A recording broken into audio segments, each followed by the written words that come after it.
আসসালামু আলাইকুম। আমার পেছনে যেই মানুষটাকে দেখছেন, এই মানুষটা আমার জেনারেশনের যারা, তাদের কাছে স্বপ্নের নায়ক ছিল।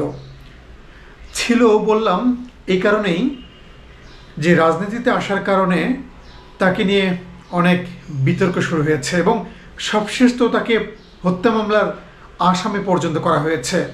তবে ক্রিকেটার সাকিব এক অন্য জিনিস, যাকে নিয়ে প্রশ্ন তোলার বিন্দুমাত্র কোনো সুযোগ নেই।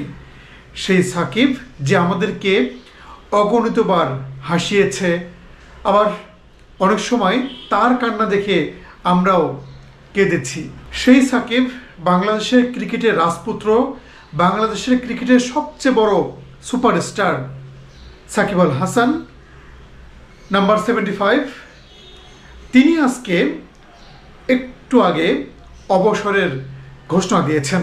টি-20 তিনি আর খেলবেন না। তিনি বলেছেন তার কথায় যে গত টি-20 বিশ্বকাপেই তিনি তার শেষ ম্যাচটি খেলে ফেলেছেন, আর আগামী অক্টোবর মাসে বাংলাদেশের মাটিতে হতে যাওয়া দক্ষিণ আফ্রিকার সঙ্গে যে টেস্ট সিরিজ আছে বাংলাদেশের, সেই সিরিজ খেলেই শেষ করতে চান সাকিব আল হাসান।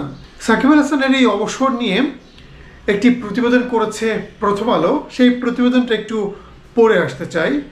ভারতের বিপক্ষে কানপুরের টেস্ট ম্যাচে নামার আগের দিন সংবাদ সম্মেলনে অবসরের ঘোষণা দেন সাকিব আল হাসান। তিনি বলেছেন, যদি সুযোগ থাকে, আমি যদি দেশে যাই, খেলতে পারি, তাহলে মিরপুর টেস্ট হবে আমার জন্য শেষ। এই কথাটা বোর্ডের সবার সঙ্গে বলা হয়েছে।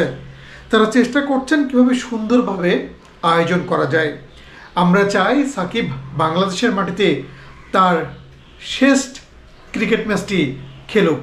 তাকে অন্তত এই সুযোগটা দেয়া প্রয়োজন বলে আমি মনে করি। ওয়ানডে নিয়ে সাকিব আল হাসান বলেছেন, আগামী বছর পাকিস্তানে চ্যাম্পিয়ন্স ট্রফি আছে, সেই চ্যাম্পিয়ন্স ট্রফি খেলেই তিনি তার ওয়ানডে ক্যারিয়ার ইতি টানতে চান। একজন বাংলাদেশি হিসেবে, একজন সাকিব ভক্ত হিসেবে শুধু একটাই চাওয়া, বাংলাদেশের মাটিতে বিদায় নিক সাকিব আল হাসান।